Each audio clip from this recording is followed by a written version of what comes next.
여러분 안녕하십니까? 헬로티비 뉴스입니다. 아기 예수의 탄생을 축복하는 성탄절입니다.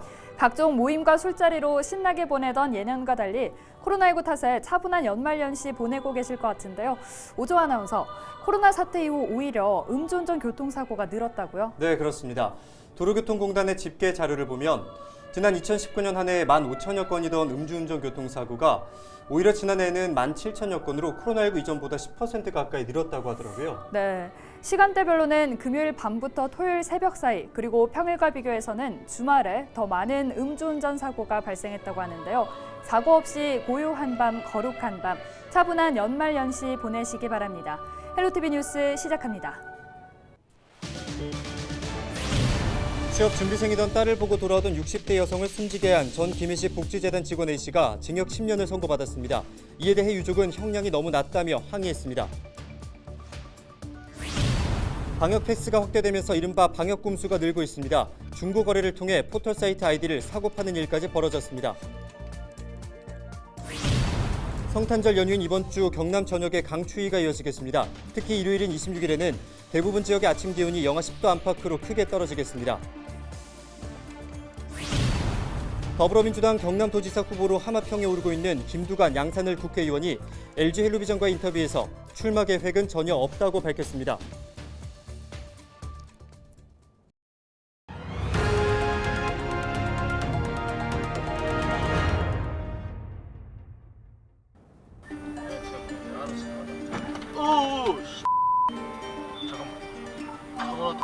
잠깐만. 왜요? 어?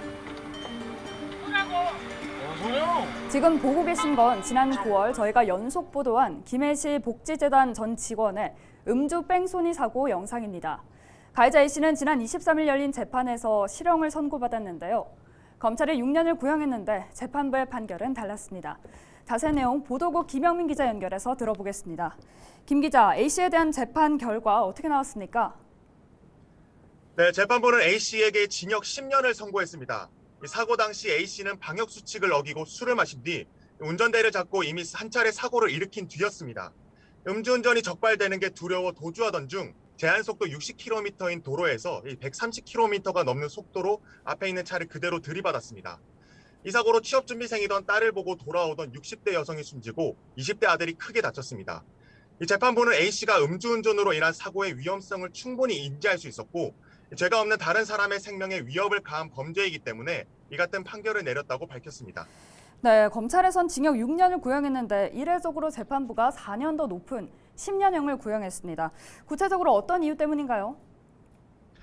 네, 재판부는 A씨가 과거 음주운전 전력이 있음에도 또다시 비슷한 범행을 저질렀다는 점과 유가족들이 A씨에 대해 엄벌을 원하고 있어 중형을 내렸다고 밝혔습니다. 이 재판을 맡은 창원지법 형사 3단독 박지원 판사는 A씨가 사건 당일 거리두기 4단계 방역수칙을 위반해 직장 동료들과 술을 마시지 않았더라면, 또 술을 마신 후 운전을 하지 않았더라면, 적어도 1차 사고 후 무책임하게 도주를 하지 않았더라면 이런 결과가 발생하지 않았을 거라고 전했습니다. 또 사고 이후 유가족들이 어머니를 잃은 정신적인 충격과 슬픔으로 극심한 고통을 겪고 있다는 점도 지적했습니다. 그럼 유가족 측의 입장은 어떤가요? 유가족은 여전히 형량이 낮다는 입장입니다. 유가족 측 입장 들어보겠습니다. 판사님이 피고인한테 이제 검사님의 구형보다 높은 형을 선고하셨지만 피고인이 저지른 죄에 비하면 너무 낮은 형이라고 봅니다. 피고인은 2004년에 음주운전으로 사람을 사망케 한 전과가 있음에도 불구하고 또다시 음주운전을 했고 이로 인해 저희 어머니가 희생되었다는 게 너무나도 울분 터지고 우리 가족은 평생을 어머니를 잃은 상실감을 안고 살아가야 하는 것이 너무나도 원통합니다. 저는 이런 피고인을 절대로 용서할 수 없고 피고인은 좀 더 강력한 처벌을 받아야 한다고 생각합니다. 김 기자, A씨 측에서 법원에 항소장을 제출했다고 들었습니다. 앞으로 남은 재판 일정이 어떻게 되나요? A씨가 지난 23일 법원에 항소장을 제출했기 때문에 이 재판부가 이를 받아들인다면 2심으로 넘어갈 가능성이 높습니다. 2심으로 넘어간다면 A씨에 대한 최종 판결은 시간이 더 필요할 것으로 보입니다. 한편 지난 10월 대전에서 음주 뺑소니를 해 취업 준비 중이던 20대 여성을 숨지게 한 30대 B씨가 검찰이 무기징역을 구형했지만 법원에서 11년을 선고받았는데요. 당시 재판부는 전과가 없기 때문에 이러한 판결을 내렸다고 전했습니다. 이번 사건 같은 경우는 이미 2차례나 음주운전으로 사고를 냈던 이력이 있는 만큼 이 재판부가 어떤 판결을 내릴지 시민들의 시선이 모아지고 있습니다. 네, 오늘 말씀 고맙습니다. 지금까지 보도국 김영민 기자였습니다. 저는 이 재판의 판결문이 참 기억에 남습니다. 앞서 들으신 것처럼 재판부는 A씨가 술을 마시지 않았더라면, 운전대를 잡지 않았더라면, 1차 사고 후 도주하지 않았더라면이라고 말했는데요. 하지만 A씨는 이 모든 순간에서 최악의 선택을 했고 결국 법정 앞에 서서야 본인의 죗값을 치르게 됐습니다. 다시는 이런 일이 발생하지 않길 바라겠습니다.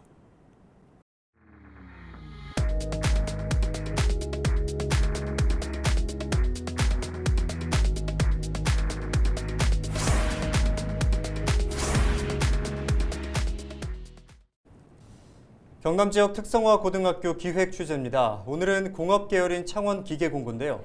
창원기공은 특화된 심화 과정으로 기술 명장을 육성하면서 지역의 경제를 성장시키는 든든한 뿌리를 만들어가고 있습니다. 권정숙 기자가 보도합니다. 창원 산단의 태동과 함께 개교해 기술 명장 육성의 대표 산실로 자리 잡은 학교. 개교 45년의 역사를 자랑하는 창원 기계공업 고등학교입니다. 지금까지 배출된 졸업생만 2만 4천여 명. 사회 곳곳에 자리 잡은 선배들은 후배들의 자부심이 됐고 대를 잇는 기업의 탄생과 명장의 성장, 학생에서 교사로 후배를 양성하는 등의 새 역사로 이어지고 있습니다. 저는 아버지가 여기에 관련된 일을 하셔가지고 저는 이제 존경스러운 아버지를 따라오기 위해서 저는 이 길을 선택하고 아버지의 도움을 받아서 이 학교로 오게 됐어요. 이런 비결은 특화된 교육 과정에 있었습니다. 정밀기계 시스템과 컴퓨터 응용기계, 메카트로닉스, 특수산업설비와 디지털 전기, 컴퓨터 전자 등 1학년부터 시작되는 6개 전공 과목. 2학년부터는 가고 싶은 기업과 학교로 오가며 현장 실무와 학교 교육을 병행하는 산학일체형 도제학교가 운영되고 대학을 가야만 가능한 산업기사 자격도 딸 수 있습니다. 일반 특성화 고등학교에서는 기능사 자격증을 취득하지만 이것은 전문대학 수준의 산업기사를 취득을 할 수 있습니다. 그러면 사회에 나가서 자기 역량을 좀 수준 있게 또 수준 높게 이렇게 발휘할 수 있습니다. 부의경에서 유일한 취업지원 거점 학교로 단 한 명의 학생도 놓치지 않으려는 노력은 실력으로 입증됐습니다. 특수산업설비과 38명 전원이 용접 산업기사 자격증 시험에 합격하는 등 학생들은 각종 대회를 휩쓸며 이름을 알렸습니다. 특성화 고등학교가 살아나야 우리나라 기술이 살아나고 지금 현재 말하는 4차 산업 또는 스마트 산업이 어떤 기초 산업이 튼튼해야 전 훨씬 더 나은 산업으로 나갈 수 있다고 생각하거든요. 그래서 그런 사명감을 가지고 역시 기초가 튼튼한 그런 실습, 그런 수업을 하려고 열심히 노력하고 있습니다. 장학재단까지 만들어 후배를 격려하는 선배, 제자와 소통하며 이끄는 선생님. 그 모습에 학생들도 기술 연마에 더욱 매진하고 있습니다. 다들 가는 인문계 가서 대학 가는 것보다 여기 와서 기술을 배워서 빨리 취업을 하는 게 좀 더 좋겠다 생각을 해서 왔어요.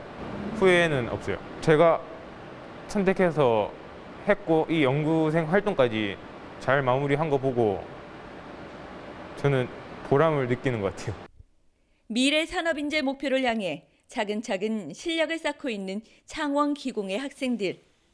저는 일단 이번에 전국대회에 나가서 금메달을 따게 되면 국가대표 후보를 할 수 있는 자격이 주어집니다. 그래서 저는 금메달을 따서 나중에 24년에 열리는 파리 국제기능올림픽에 꼭 국가대표로 나가서 대한민국을 대표해서 좋은 성적을 거뒀으면 합니다.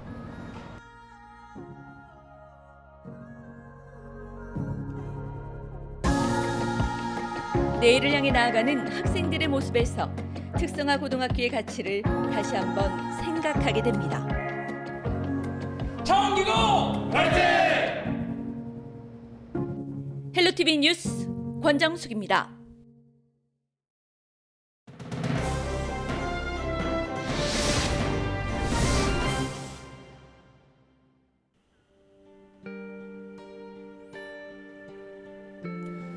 자, 방역 패스. 코로나19 백신 접종을 완료했거나 코로나19의 음성이라는 것을 확인했다는 일종의 증명서로 단계적 일상 회복 방안 가운데 하나죠.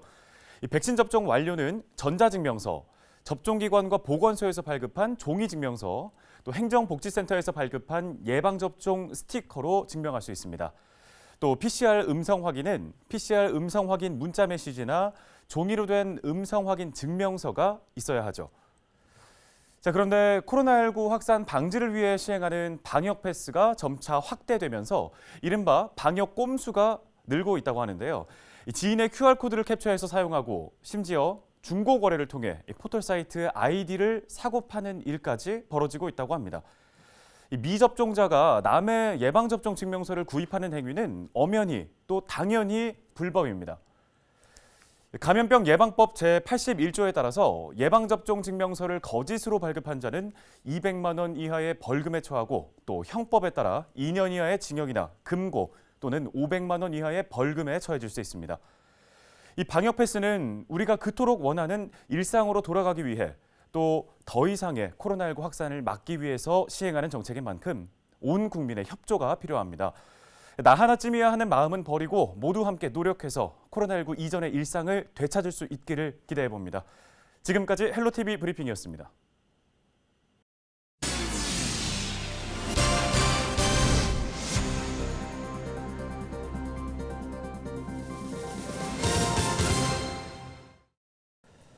더불어민주당 경남도지사 후보로 하마평에 오르고 있는 김두관 양산을 국회의원이 출마 계획은 전혀 없다고 밝혔습니다. 김 의원은 23일 열린 LG 헬로비전의 헬로 이슈토크 녹화 현장에서 지난 2012년 경남도지사 중도 사퇴로 도민들에게 상처를 줬다면서 새로운 리더십을 가진 분이 도전하는 게 맞다고 말했습니다.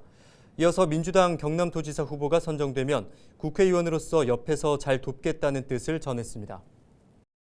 고정이든 임기를 다 마치고 나서 다른 걸 하는 게 바람직하다고 그렇게 생각을 합니다. 그래서 저는 양산시에 여러 가지 해난도 많이 있고 제가 또 약속한 해난들도 있어서 좋은 부분을 잘 좀 이렇게 강원과 제주를 중심으로 성탄절에 큰 눈이 예보된 가운데 이번 주말 경남에서도 강추위가 이어지겠습니다.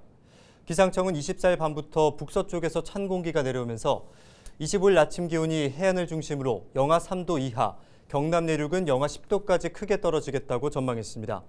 특히 이번 주 일요일인 26일에는 대부분 지역의 아침 기온이 영하 10도 안팎으로 떨어져 매우 추울 것으로 보입니다. 가급적 야외 활동을 자제하고 수도관 동파 사고와 농작물 냉해 피해 없도록 주의하시기 바랍니다. 경남도 교육청은 대한결핵협회 울산 경남지부와 함께 크리스마스 실 증정식을 열고 결핵 퇴치 성금 100만 원을 전달했습니다. 대한결핵협회는 매년 크리스마스 실을 발행해 결핵 퇴치 사업 예산을 마련하고 학생 결핵 환자와 결핵 후유증 환자 등 결핵 환자 지원에 사용하고 있습니다. 창원시 마산 하포구 월영광장 조성 사업이 완료됐습니다. 총 사업비 214억 원이 투입된 월영광장은 16,000여 제곱미터 면적에 광장과 바닥 분수 등 시민 휴식 공간이 마련됐습니다.